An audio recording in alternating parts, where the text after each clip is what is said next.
Hello everyone, we're back here at our advent calendar. This is day 5. Today we got another Hellas Lager. John has got a lot of info on it, so I'm going to let him take it off. We also got a guest here. You may recognize Kyle Brady from the Spirit House Distillery. Good friend, long-term friend, and he's going to be helping us today because it turns out that 2 pints in the morning every day is not such a great idea to start off your day. We apologize that we didn't buy Lederhosen. This is just something John would dress every day, so he didn't know. But John, you want to take it away, man? Yeah. So this is Bayreikes All Beer. It's a Hellas Lager. It's bottom fermented. Chris can get into that in a little bit. So it has Hallertau. I think I'm saying that right. Yeah, that's right. Hops. It's not pasteurized or heated during its brewing process. The community gave it a 3.56 out of 5 on the little app, and it won a Superior Taste Award in 2014 and an International Superior Taste Craft Beer Award in 2015 and a European Beer Star in Bronze, whatever that means, in 2018. So, promising start. Yeah, and I'm hopeful, but I always get scared because there are like a lot of pay-to-play award systems out there, like the San Francisco Spirit Award. Like every single Diageo product ever got a gold medal in it. And you're like, I think Diageo might have started this, you know what I mean? It's like not like it's fun. And contest sponsored by Diageo. And you have to tell me how much it costs to enter. It's like $5,000 for gold, $2,000 for bronze. It's like, exactly. But we'll see. Hopefully this is not one of those situations. But without further ado, let's crack this guy open. Well, do you want to get into what as we do that? Yeah. Get into bottom fermentation. Yeah. So bottom fermentation is generally speaking just a lager. So we're talking about lagers versus ales. Lager yeast obviously ferment cooler, and they normally ferment from the bottom up and then back down again, and ales vice versa, from the top down. So what they're trying to say is that this is a cleaner. I'm gonna have to get kind of more in mine. That's a bad boy. That's all right. I don't need a full beer. Huh, you say that now. But essentially, normally what you're going to see is that if there's any off flavors in a beer that is bottom fermented, you're going to see those off flavors come off as more sulfurous. And if you have a top fermented beer like an ale, you're going to have those off flavors come off as more estery, which is kind of a fruity character. So, sulfur, if you're smelling burnt matches and stuff, that's not so good. Ooh, which here here is floral though too. Yep. yeah, we are not getting that here. And Hallertau hops are like one of my favorite hops.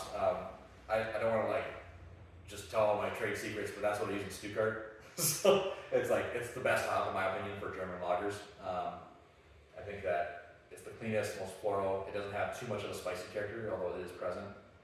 That smells really clean. Yep, it's one of the oldest hops in Germany, so it's like a very there's a reason for that, when people keep doing something for thousands of years, you got a little tip the hat with that. It's got a nice color to it too. Yep, that's beautiful. I think offhand, I don't have anything to say about the aroma or appearance that are even remotely critical because. I mean, for a Hellas, I think that's pretty perfect. Yeah. Yep, it smells fresh. The hops, the whole profile of the hop is there. It's a perfect golden color, which is like has been uncommon outside of one other Hellas we drank. So I think we're gonna give those. The aroma is out of 12 and the appearance is out of 3, and we're giving them a perfect square, so they're coming in hot, which is good. Very good because we drank some nasty beers last. Yeah, that color here is rough. Yeah. All right, let's get into the happy part we're drinking.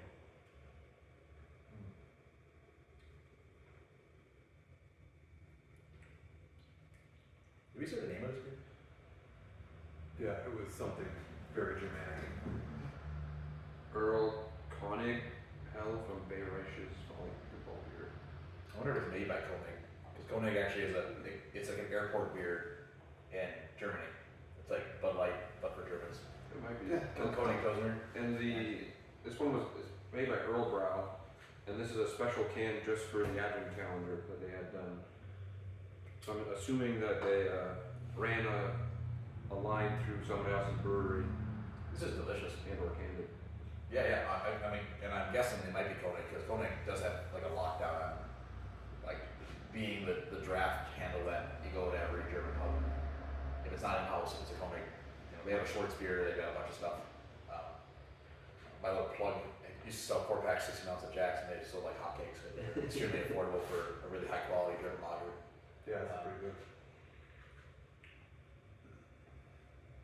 Wow. It's not as floral on the palate as it is on the nose. No, yeah, it is a little sweet on the malt side of it, which is, I think, a desirable character in a lager because it kind of balances out. You know, I think that most of us are just sick of like light domestic beers because it's like watery and Right, this is Yeah. actual flavor. yeah, it's not, you know, it's one thing you're trying to pace yourself through a day, but it's another thing if you're actually trying to enjoy a beer, you know. And this is a beer beer. So we'll put a little bit of hair in your chest. I'll agree with that. Yep. And I don't have a lot of criticisms of this. It's a little clean, like too clean. To me, like it just does. The only critique is that its flavor is, Neutral. yeah, neutral, right, exactly. It's not very complex. So we're not. It's a Helles, so it's not supposed to be something that really knocks your socks off with characters. Right. And that was something we had to give a Keller beer, which is essentially like another way of saying that they screwed up a beer. A much higher score than a Helles that was a significantly better beer because it was more stylistically appropriate for a Keller beer. Right, which is what this is all about. Yep.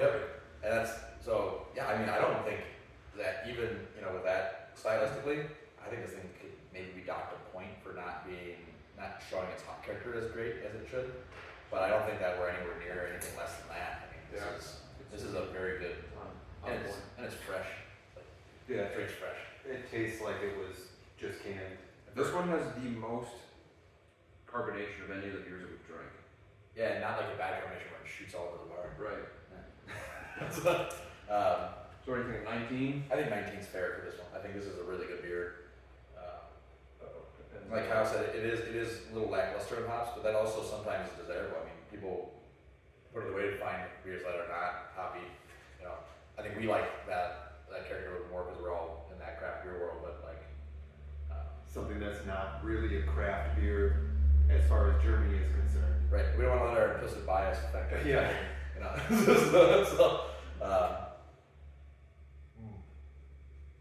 Man, I'm gonna enjoy finishing that. Well, and mouthfeel, yeah, like John said, carbonation is on point. It's It makes me want to go back on a couple of them and take a couple points away from the mouthfeel, but we already graded them, so. Yeah, well, mouthfeel is not supposed to be a hard rating because it's like it's either is or it isn't. You know what I mean? So you're gonna if you feel like it's like a medium bodied to light bodied lager, it's 5 points. It's like it is what it is. There's a reason why it was not weighted as much in the grading. This is the assignment on your syllabus you can skip. You still want an A. This is the one that statistically doesn't matter as much. So, a 5 then? This is a near perfect beer. I mean, I can't say anything contrary to that. It does. I would say the one thing that I think we're all picking up on in that lackluster hop character is that this might have been fortified with sugars. So they might have used less grain, and they might have hit it with some granulated sugar at the end during the boil to bring that ABV up, because that sometimes creates that kind of like sweet, mildly boozy bitterness that's like not the same as like hops, and it hides well in malt character. So it's like that's a very, it's not a flaw. It's totally legal.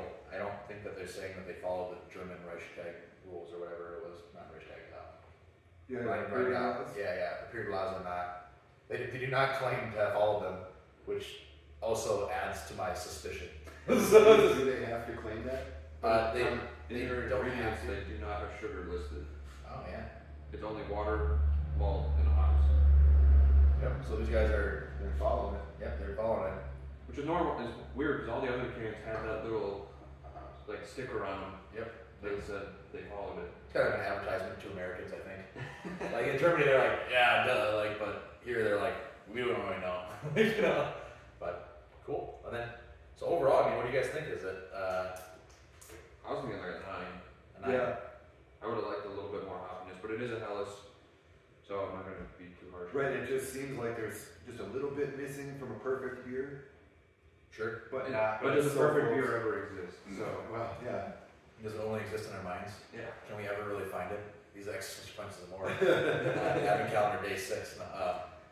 Yeah, I would agree. I think 9's fair. I mean, my overall impression is very high of it. I do think that, like, yeah, it leaves a little bit to be desired, but it's very, very hard to even articulate what that is.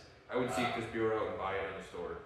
Yeah, I would buy this. This is good. And it's 5%, so I mean, It'll get you there. It's a real beer. it's a real beer. This is not some 4.2, 20% higher FDA crap. At So- Anheuser-Busch, Yeah, 4.2%. yeah, exaggerated.